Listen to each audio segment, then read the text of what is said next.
اذا جاء نصر اللہ والفتح ورأيت الناس يدخلون في دین اللہ افواجا، اس کے بالکل برعکس پوزیشن ہو گئی یخرجون من دین اللہ افواجا۔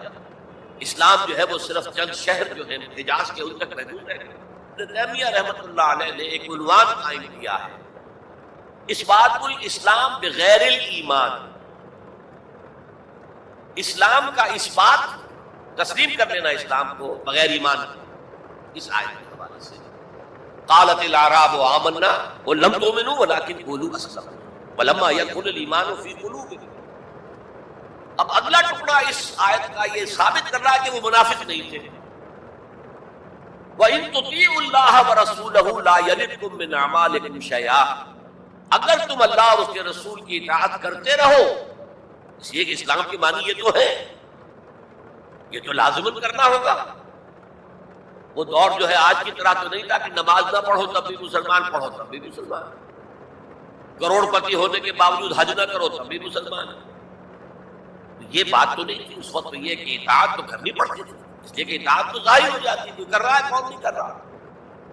ایک چھوٹی سی بستی مدینے کی، ان میں کون نماز پڑھ رہا ہے کون نہیں پڑھ رہا، صاف واضح ہوتا تھا۔ لہٰذا منافقین کو بھی آ کر نماز پڑھنی پڑتی تھی، بلکہ جو رئیس المنافقین تھا وہ ہمیشہ پہلی صف میں ہوتا تھا۔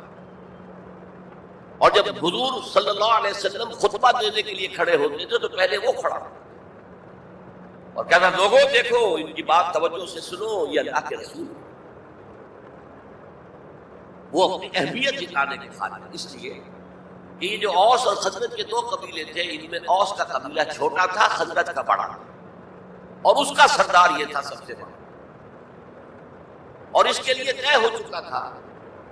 مدینے والے اس ضرورت کو محسوس کر رہے تھے کہ یہاں 5 قبیلے آباد ہیں، اور 2 تو قدیم عرب کے ہیں جو یمن سے آ کر آباد ہوئے، اوس اور خزرج، اور 3 عرب سے باہر سے آئے ہوئے ہیں یہودی قبائل، بنو قینقاع، بنو نذیر یا نذیر اور بنو قریظہ۔ اب 5 قبیلوں کا ایک شہر ہے، ہر قبیلے کا نظام تو اپنی جگہ مستحکم ہے، اس کا ایک سردار ہے، اور اس کی بات قبیلے والوں کو ماننی ہے۔ لیکن ان 5 کے درمیان معاملات جو ہیں، کوئی آربیٹریٹر ہونا چاہیے، کوئی ایک ایسا ہونا چاہیے شخص کہ جس کی بات وہ 5 سنے اور مانے۔ اس لیے انہیں بادشاہ کی ضرورت محسوس ہوئی کہ کسی کو ہم اپنا بادشاہ، اور قرۂ فات بنام من دیوانہ زدن عبداللہ ابن ابی، اس کے بارے میں طے ہو گیا یہ ہمارا بادشاہ ہوگا۔ اس کے لیے تاج تیار ہو گیا سونے کا، تاج پوشی باقی تھی کہ حضور تشریف لے آئے بے تاج بادشاہ کی حیثیت سے۔ اس کے سارے خواب بکھر گئے، لہذا منافق اول بھی وہ اور رئیس المنافقین بھی وہ۔ ایمان تو وہ بھی لے آیا، اگر جو لایا ذرا دیر سے غزوہ بدر کے بعد، لیکن یہ ہے کہ وہ ایمان لایا تھا اسی انداز کا کہ ابھی دیکھیں گے، ہوا دیکھو، ہوا کا رخ دیکھو، تیل دیکھو، تیل کی دھار دیکھو، کوئی حالت ایسی ہو جائے کہ پھر معاملہ تلپٹ کر دیا جائے۔ یہاں کہا جا رہا ہے وَإِن تُطِيعُوا اللَّهَ وَرَسُولَهُ لَا يَلِدْكُم مِّنْ أَعْمَالِكُمْ شَيْئًا، جبکہ منافق کا کوئی عمل بھی قبول نہیں۔ لیکن یہاں فرمایا گیا کہ اگر تم اللہ اور اس کے رسول کی اطاعت کرتے رہو گے تو اللہ تعالیٰ تمہارے اعمال کے اجر و ثواب میں کوئی کمی نہیں کرے۔ دیکھیے اصولی اعتبار سے بات یہ ہے کہ ایمان کے بغیر کوئی عمل جو ہے قبول نہ ہو۔ یہاں ایمان کے بغیر نیکیوں کے اعمال کے قبولیت کا اعلان کیا جائے، گویا کہ یہ ایک خاص رعایت ہے، اس لیے آج ختم ہو رہی ہے ان اللہ غفور الرحیم، اللہ غفور ہے، اللہ رحیم ہے۔ یہ اس کے شان غفاری کا صدقہ ہے، یہ اس کی شان رحیمی کا صدقہ ہے کہ اس حال میں بھی تمہارے اعمال اگر تم اطاعت کرتے رہو گی اللہ اور اس کے رسول کی تو اللہ قبول فرما لے۔ البتہ یہاں یہ نوٹ آف کوشن سامنے رہنا چاہیے کہ اطاعت جزوی نہیں، اطاعت کلی، پوری کی پوری اطاعت۔ 2 حکم بھی دیا گیا ہے، ماننا پڑے گا۔ جزوی اطاعت اطاعت نہیں ہے، partial obedience is no obedience۔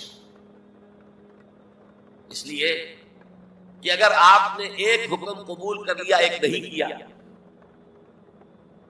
تو جو نہیں کیا کیوں نہیں کیا کہ وہ آپ کے نفس کو پسند نہیں، جو قبول کیا وہ کیوں کیا کہ نفس نے الاؤ کر دیا آپ کو، ٹھیک ہے کر لو کوئی حرج نہیں. دونوں ہاتھوں میں ویٹو تو نفس کے ہاتھ میں ہے، لہذا partial obedience is no obedience at all. چنانچہ اس پر جو وعید آئی ہے سورہ بقرہ کی آیت نمبر 85 میں، افتؤمنون ببعض الکتاب وتکفرون ببعض، تو کیا تم ہماری کتاب اور شریعت کے ایک حصے کو مانتے اور ایک کو نہیں مانتے؟ فما جزاء من يفعل ذلك منكم، تو جو کوئی بھی تم میں سے یہ روش اختیار کرے گا اس کی کوئی سزا نہیں ہے الا خزي في الحیات الدنیا، سوائے اس کے کہ دنیا کی زندگی میں ذلیل اور خوار کر دیے جائیں. وَيَوْمَ الْقِيَامَةِ يُرَدُّونَ إِلَىٰ أَشَدِّ الْعَذَابِ، اور قیامت کے دن شدید ترین عذاب میں جھونک دیے. وَاللَّهُ بِغَافِلٍ عَمَّا تَعْمَلُونَ، جو کچھ تم کر رہے ہو اللہ اس سے غافل نہیں. تم اپنی ظاہری ٹیپ ٹاپ سے، اپنے داڑھیوں کے طول سے اللہ کو دھوکہ نہیں دے سکتے، اپنے عمروں اور حجوں کی تعداد سے اللہ کو دھوکہ نہیں دے سکتے. He sees you through and through، تمہارے باطن کو دیکھتا ہے، تمہارے دل کو دیکھتا ہے. اسے معلوم ہے کہ تم نے حج تو کیا، حرام کی کمائی سے کیا. بہرحال یہ بڑی شدید وعید والی آیت ہے قرآن مجید میں کہ جس کا نقشہ ہماری نگاہوں کے سامنے آج دنیا میں مسلمانوں کی کیا وقت، کیا حیثیت ہے. 1.25 ارب سے لے کر 1.5 ارب تک کی تعداد ہے جو آنکی جاتی ہے مسلمانوں کی. گویا کہ ہر چوتھا یا ہر 5واں انسان مسلمان. کتنا بڑا رقبہ ان کے قدم و تلے.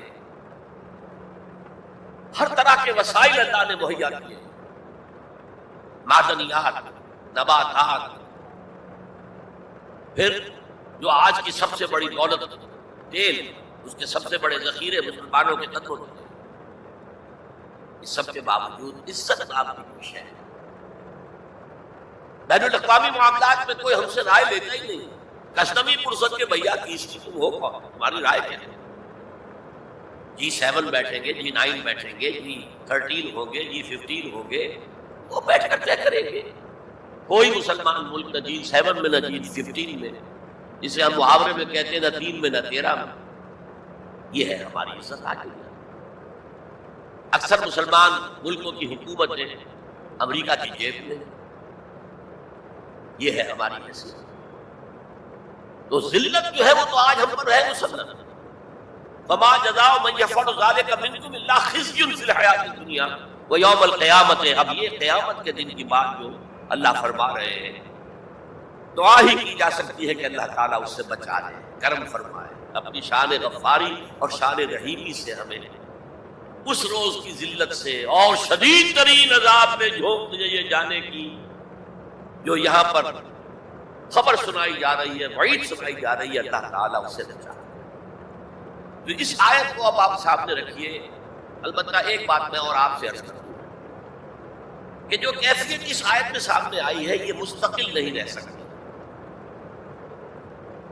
اگر کوئی شخص واقعتاً چاہے آغاز میں اس کا دل پازیٹیولی ایمان سے خالی تھا لیکن ساتھ ہی نیگیٹو نفاق سے بھی خالی تھا، کہہ سکتے زیرو لیول ہے، پلس ویلیوز اور مائنس ویلیوز کے درمیان زیرو آئے گا، تو باطن کے اعتبار سے چاہے وہ زیرو لیول پر تھا لیکن اگر وہ اطاعت کرتا رہا، نماز پڑھتا رہا، روزہ رکھتا رہا، زکوٰۃ دیتا رہا، حرام چیزوں سے بچتا رہا، فرائض ادا کرتا رہا، تو اس سے لازماً ایمان پیدا ہو جائے گا اس کے دل میں. اس لیے کہ یہ دو طرفہ پروسیس ہے، بائیلیٹرل. ایمان سے عمل پیدا ہوتا، عمل سے ایمان پیدا. عمل انسان جب کرتا ہے، اللہ کی راہ میں قربانیاں دیتا ہے، زادتہم ایمانا، ان کے ایمان میں اضافہ. اچھا، اب یہ ہے پس منظر ایمان اور اسلام کا فرق، جس کے حوالے سے یہ بھی اس سے پہلے اگر میں اشارے کر چکا ہوں. اسلام کی جو تعریف کی گئی ہے متفق علیہ روایت ہے حضرت عبداللہ ابن عمر سے رضی اللہ تعالی عنہما، بنی الاسلام علی خمس، اسلام کی عمارت 5 چیزوں پر قائم.